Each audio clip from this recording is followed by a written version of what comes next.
Hello, everybody. Welcome to Also Rusty Buckets. Today, I woke up at 4 p.m. and realized, oh shit, I have a lot of stuff to do and no time to do it. And yet, I still managed to do all of it on time. So, good job, me. Subscribe to this channel. About half of the people that watch these videos are not subscribed. So, if you fall into that category, then subscribe. It helps you get this content when it comes out. Post game reactions 6 days a week. Hot take videos once per week. You know the drill. Also, drop a like. And also, if you have not checked it out yet, which it seems like everybody has, my newest deep dive video is out now. It's about Zion Williamson and how hype dies, so go check that one out. With that out of the way, let's talk about the games that I watched today. And there's only 3 this time around, and really, it was more like 2.5. Because I watched the second half of Pelicans versus Suns. I obviously watched Bulls versus Sixers, and I watched Clippers versus Jazz. So, luckily, I kind of watched 2 of the 3 biggest games of the day. The biggest one before that has to be Jamal Murray dropping 50 without a free throw. I'm also debating titling this video either the center position is alive and well or Joel Embiid is the MVP so far. It depends on what Kenny titles his video. I feel like it's going to be that Joel Embiid is the MVP, and if it is, I'm going to do the center position thing. We'll see how that goes. He usually uploads before me, so hopefully I'll have it figured out by then. But Jokic had a triple-double, so shout out to him. Also, I have to acknowledge that Anthony Edwards dunk. That was nuts. I almost woke up my dad to show it to him because, like, goddamn, that's one of the best posters I've ever seen. Definitely the dunk of the year. Anyways, with that out of the way, let's talk about this Jazz versus Clippers game because this game was really good. What I found interesting is that for the most part, at least for the people that I follow, of course, toxicity on Twitter, especially in NBA Twitter, is very rampant. I tend to avoid it for the most part, but it seemed like generally, even though the Jazz lost this game, the reception was positive for this team. I think for a lot of people, because this was a good team, the Clippers are one of the best teams in the league, this was like, oh, this is going to be a good matchup, so people tuned in. It was also a nationally televised game, so I feel like this was a game for a lot of people where they're watching the Jazz for the first time in a while. And even though they lost this game, which was their first loss out of the last 8, and their second out of the last 22, generally the people took positive from this, despite the fact that they lost. Donovan Mitchell, amazing to close out this game. Also, Beverly, I mean, late in this game, the Clippers were up by a good amount, and Beverly went to the line 2 times and hit all 4 of his free throws. I figured I'd shout him out for that. But Donovan Mitchell hits a 3 off the inbound, then hits a really difficult 3 off of the inbound on the opposite end, but he ran up the court and shot it over the extended arm of Morris. Just in general, Donovan Mitchell, you walk away from this game very positive on him. And I just want to say with the Utah Jazz, there are a lot of people comparing this team to the 2015 Atlanta Hawks. First of all, record-wise, I'm pretty sure this Jazz team is on pace to be far better record-wise than the Hawks. I could be mistaken. I feel like the Hawks won like 55, maybe 60 games max. I mean, this Jazz team probably won't win 60, but there's 10 less games this season, so record like percentage-wise.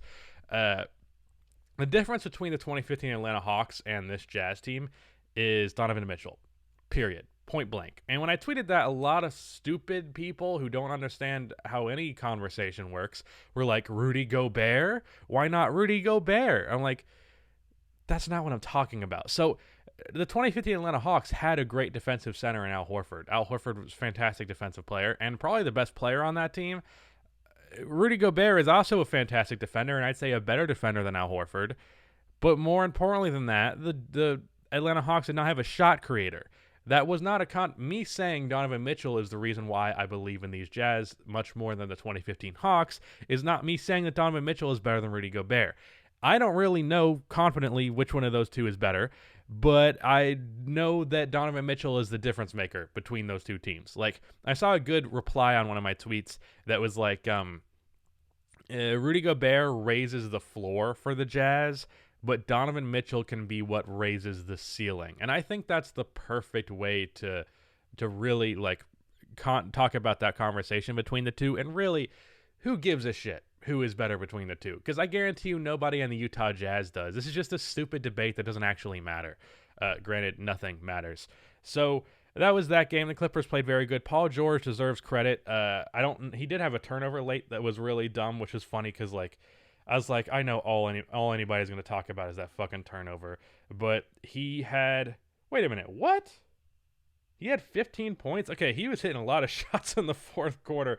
That shows how much the box score really does not always reflect the performance, because Paul George actually did not actually play that great in the box score, but I'll tell you, in the fourth quarter, he was making shots and he made some free throws. That actually surprised me. I know Kawhi for this entire game didn't seem like he could miss from mid range, although I guess his field goal percentage was also bad. I don't know. Sometimes you don't notice shit like that.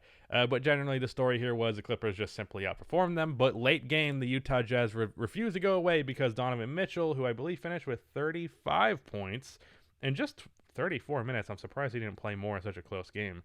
But yeah, Donovan Mitchell, he did his thing. Very good game for Donovan Mitchell, and very clutch performance late, even if it didn't end up resulting in winning the game. So that's that game. I'll talk about Pelicans versus Suns real fast. I missed the first half of this one. The Pelicans were up about 10-ish points when I hopped into this game, and that lead slipped away quickly, especially, I believe, in the fourth quarter. The Pelicans had 8 points or something like that, very low scoring in the fourth quarter. Chris Paul in this one, dude, did he make it to 20 assists? Because I know when I turned the game off with a minute left, he had 19 assists. I want to know if he made it to 20. Nope, ended with 19. He hit a crazy three over Lonzo, I think it was, and he yelled this arena, I own this arena, or something like that, because he used to play in New Orleans. This game was Chris Paul just kind of leading them, but more so the Pelicans kind of beating themselves. I'm going to ask this as a completely ignorant person. What is the selling point of Kira Lewis? Am I saying that correctly? He was doing nothing but missing shots in this game from what I was watching, and he finished 0 for 8 unless he made a shot within the last minute of this game. Nope, he was 0 for 8, 0 for 4 from 3.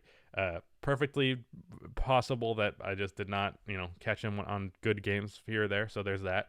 But yeah, that's what I had to say about that. Other than that, Lonzo Ball, he had a very good game here, 20 and 10, hit 6 3-pointers. I gotta stop looking away from the. Yeah, he only shot one non-3-pointer. He is 6 for 12 from 3, which is where he got all of his points outside of some free throws. Also, Lonzo's been a better free throw shooter. Shout out to him for that. But I do want to say, Lonzo, 3-point shooting now, I don't know what it's at now. Last time I checked, he was at 37% on 7 to 8 attempts, which is getting to the point where it's dude, that's a good 3-point shooter, a really good 3-point shooter. This year, 7.6 attempts, 38%. That is a very good 3-point shooter. I know Lonzo has his stretches where his shots are not dropping, but I trust him as a shooter. So give Lonzo him that credit. Other than that, also speaking of free throws, I wrote down that Zion could average 15 free throws a game one day, or even soon, really. But he needs to actually hit them. He was hitting them in this game. I believe he got to the line 10 times about.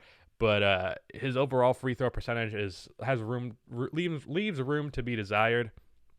I sometimes wonder how much more points would LeBron have scored and how many more games would he have won if he was just an 80% free throw shooter instead of 70%, just because of how much he got to the line. But yeah, that's just a note that there should be something of concern with Zion. I know the 3-point shot is the big thing, but being an 80% free throw shooter would mean so many more points for Zion. But that's the takeaway from this game. Pelicans are really struggling. The fact that they had that rough of a fourth quarter. Anyways, Bulls versus Sixers. This game was painful, dude. It was painful because of two things. Joel Embiid couldn't miss. He finishes with 50, which is a career high for him. Title of this video is going to be that Joel Embiid is the MVP. That's because he had an MVP-like performance, and he's been the front runner for me thus far. And that only gets more secure with a 50-point game. But another reason this game was rough is that Zach LaVine could not make a shot to save his life. Left leg switch coming here. And this was tough. He was good driving to the basket, but his jump shot just simply was not dropping. And Zach is a very good jump shooter most of the time, shooting over 40% from 3 on 8 attempts per game. His mid-range shots this year, I looked at it earlier today, 50% from 10 to 16 feet after shooting 23% last year. That's some wild shit. or it might have been 46% there and 50 from 16 to the three-point line, something like that. Either way, he's been a great mid-range shooter this year as well. So jump shots have been a big part of Zach's game. They've been going in, even though he's also a great driver. But it wasn't really all that effective this game. He was 1 for 6 from 3 last I checked, or it might actually probably more than that because he took a few threes after I saw that stat. Let me check that real quick. Or not, because the NBA app crashed, because the NBA app is fucking garbage. I'm just going to ignore it. He was missing his jump shots in this one. He still finished with 30, and he did start making shots more as he was just driving aggressively late in the fourth quarter to get the Bulls back into this one. I was very happy to see that Ben Simmons did not play this game, because I was like, I can already tell if Ben Simmons plays, Zach is going to have a rough performance. But then he also had a rough performance without Ben Simmons in the game. It probably would have been worse with Ben, but hey, it could have been a lot worse. And shout out to Matisse Thybulle, who plays some good defense on him, as well as Danny Green. Yeah, Zach had a rough game, and then you combine that. If Joel Embiid has a 50 bomb and Zach LaVine is not making jump shots, I don't care if if the Sixers play a bunch of their fucking ball boys alongside Joel Embiid, they're probably going to win that game if Zach is not going to make jump shots. Although technically Zach could just get by the ball boys every time, so the metaphor doesn't hold up. You get it. I'm not mad at the Bulls for losing this one. Sometimes you have a rough shooting night. It is what it is. It would have been nice to get a win on the Sixers because, generally speaking, it's nice if you chalk up a game like this to an L automatically when you're a team like the Bulls. So getting a W out of something you have previously expected to be an obvious L would have been nice, but it didn't end up happening. So Joel Embiid in this game, first of all, let's talk about the fact that Joel Embiid is one of the best mid-range shooters in the NBA and possibly the best face-up mid-range shooter. The only guy who has a conversation to be a better face-up mid-range shooter than Embiid has to be Anthony Davis, and then maybe a little bit Nikola Jokic, but I don't know. I'd have to look at the percentages to be sure, but I just know anytime Joel Embiid takes a face-up jumper, it seems like it's going in. There was one call in this game that I had to talk about that really bothered me. Embiid just completely pushed what's his name? Thad Young out of the way. Thaddy Daddy, as a guy in the comments keeps trying to get me to call him, even though I've already done it. He pushed him out of the way, and they called a blocking foul. And I still think the Bulls would have lost this game without that call, but that one really slowed the momentum. And the 2 free throws, two more points on the board, obviously, should have been going the Bulls' way, and maybe that makes a difference in the game. Either way, though, I still think they lose, but it was annoying. Kobe White sucked in this game again. What a shocker there. Not even going to bother going down that rabbit hole. And then there were a couple of criticisms that I saw for the Bulls after this one, which first of all, I was like, I really don't think this is a game that should be taken negatively. But first is Zach LaVine, because as I said, Zach had a really rough shooting night. He also took 5 shots in the last minute, and none of them went in. Zach is the only guy on this team that can create a jump shot, off of the dribble. And there's really no elite shooter outside of Zach on this team, other than Lauri Markkanen so far this season and Otto Porter so far this season, but both of them are out and continue to be injured.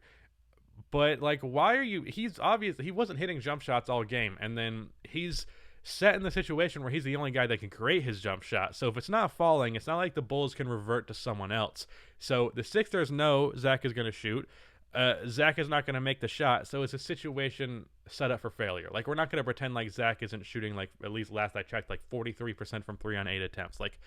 He's a very good shooter, and he didn't choke. He just wasn't making shots all game, and that continued in the fourth quarter. And he led the charge in the Bulls getting back in this one to begin with from a 10-point deficit. So I don't want to hear that at all.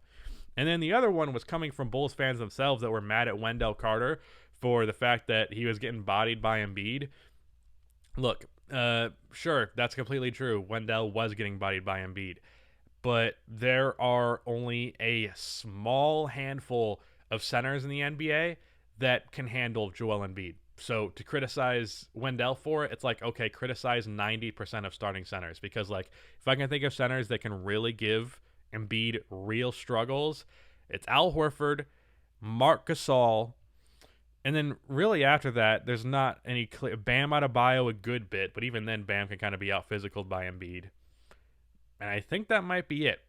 There are players that will do a fine job against Embiid, but won't shut him down.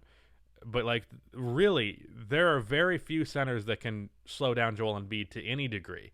So to be mad at Wendell, who generally is just a positive defender in almost any other circumstance, I think is rather stupid. Like, that's just unfortunate that when we play the Sixers, Wendell is going to get bodied. You just got to hope that one day, if Wendell is the best center on the team and you're matching up against a team like the Sixers, that they can beat them in another area. Because, I mean, Joel Embiid is going to body him. That's just how it is.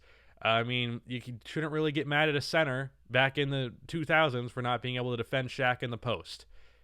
What do you want from them? It's really fucking difficult. Like, there are better guys in the league than Wendell at that, but there aren't a whole lot that are just worth, like, getting rid of a guy who is a great defensive center in almost any other circumstance. So that's all I had to say about that. Leave Wendell Carter alone. Leave Zach LaVine alone. I will fight you and your mother. Anyways, go check out that deep dive if you have not already. And I don't think I have anything else to promote. Oh, also, the new podcast, episode 13, episodes are available on audio a few days before they are video. So if you watch the podcast, then go check that out. And if you don't watch the podcast, then fuck you. Go watch the podcast. Anyways, yeah, that's it. Bye.